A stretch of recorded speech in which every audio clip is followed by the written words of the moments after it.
and welcome to another edition of Agenda, Super Channel's daily news and features roundup from across Europe.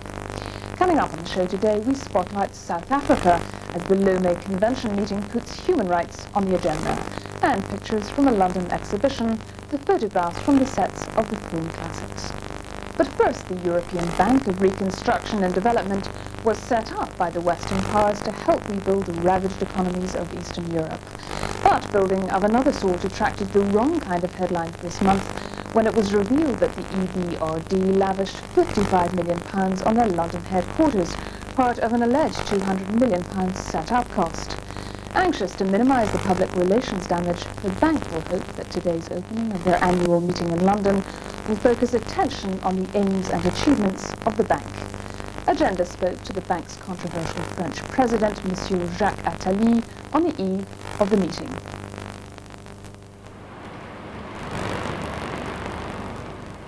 Mr. Attali, we could start by your describing to me the origins of the bank, what the political environment that created it, and the aims as they were initially set out, and some reference to what degree you think those have succeeded in being achieved so far. Well, the bank first idea came when Poland and Hungary began to move at the beginning of the autumn of '89, before the fall of the Berlin Wall. At that time, it was obvious that all these countries will move in that direction, that the Berlin Wall will collapse one day or another. And then we had the idea in Paris that it could be very important to link them, to hook them with Western Europe, politically and economically, and I would say also culturally, in order to avoid what happened in the past, that whatever we do, come back to an empire. We wanted to create an institution which was both political forum, but also a credible one. And the only way to be credible is to have money. It's why we have decided to propose a bank. This proposal was launched 3 weeks before the collapse of the wall. And the decision was taken, it was in September '89. The decision was taken by the G7 to launch the bank in December '89. Then we launched the negotiations with all the countries, Eastern Europeans and Western Europeans, in January, and the whole negotiation as an international treaty was finalized in April 1990. And after that, we had 1 year of ratification by 40 parliaments. I must say it was the record in terms of speed for negotiations of the creation of an international institution. The main focus is how to organize continental Europe with links east-west, including friends of Europe, such as the United States and Canada.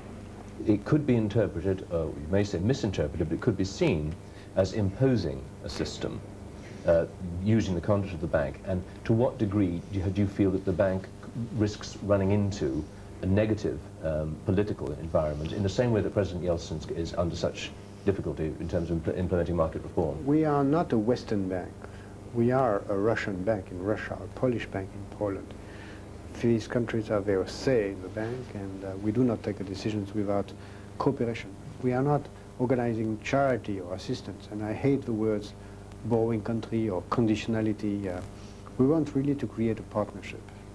And for that, we have a decision-making process where each one considers that if we do something, it is his own project. Looking at how you've set up that infrastructure, as you say, describing it as a bank in cooperation in Russia, where it's a Russian bank, you also referring to the fact that the number of countries on the map of Europe now has accelerated at a geometrical progression rate.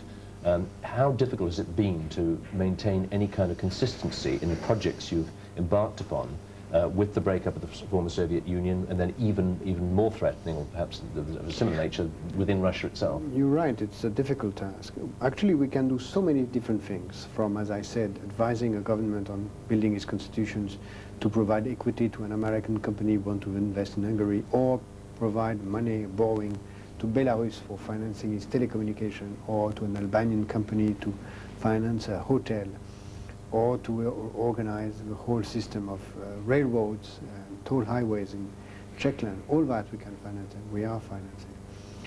What is true is that the situation is amazingly different from one country to another. What we have to do in Poland is totally different from what we have to do in Kazakhstan or Belarus. In some countries, we are moving much faster than in others towards development of private sector, small business, banking. In others, we have to put in place first the legal infrastructure and the financial infrastructure.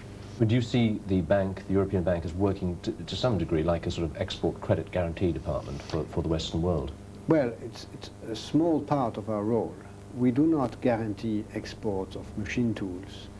We certainly can work with Exim banks in order to help guaranteeing the financing of investment projects, but not exports of machine tools themselves. If it's part of the project in a country, yes. If you had to pick out one or two projects that you thought best exemplified the success of the European Bank to date, which ones would you choose? First, I would say that there is something which is said sometimes to demonstrate that we have not done as much as we could, which is disbursement. Because I gave you the figure in terms of project value, not enough real disbursement, which is much smaller. You know, for 92 is 200 million, and we plan to be between 6 and 900 million in 93.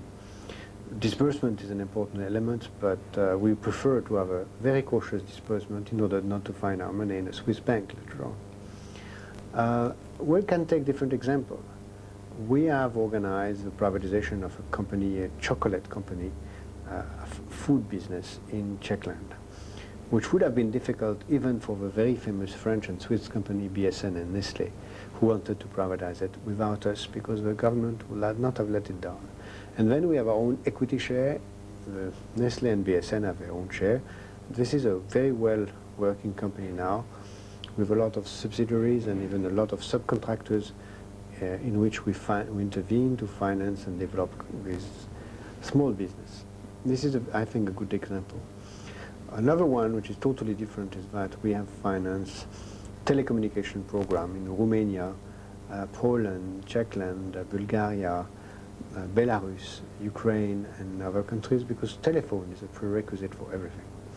The third example is that we know I've got, after 1 year of fight, the creation of a nuclear safety fund in the bank, where we receive grants from different governments to organize and finance the refurbishment of plants equivalent to Chernobyl. And this is a very good example where the best use of taxpayer money is not to reinvent the wheel in each country, but to pool the resources and to give the mandate to a specialized institution to try to do its best to make the best use of taxpayers' money in order to finance the improvement of nuclear safety for the world.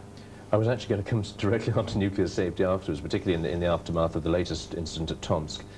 To what degree does the European Bank play a role already, and to what degree is that role going to increase in basically assuring Western safety by being a conduit to set up the infrastructure? 1 year and a half ago, I was the first one, I think, to ring the bell and explain that it was very dangerous to go like that. And after a year and a half, we have got a mandate to do it. We have got finance, not enough, but we'll begin, which means that in the next days, we are going to finance a large program of investment on the basis of grants for Bulgaria and Kosovo. We will improve the safety drastically. We'll do the same in different plants in Russia, and Tomsk was part of our agenda.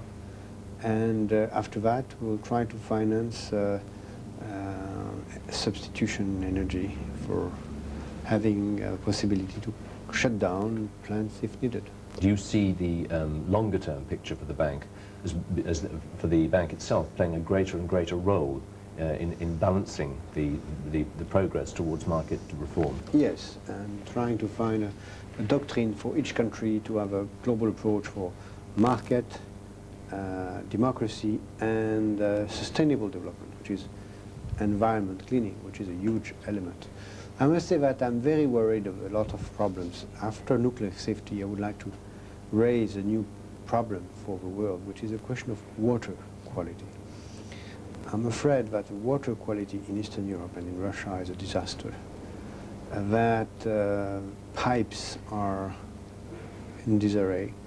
I'm told that 1/3 of pipes are poisoned, which means that the water that people have to drink, because there is no other water available, is rotten. and that cholera and infant mortality will increase.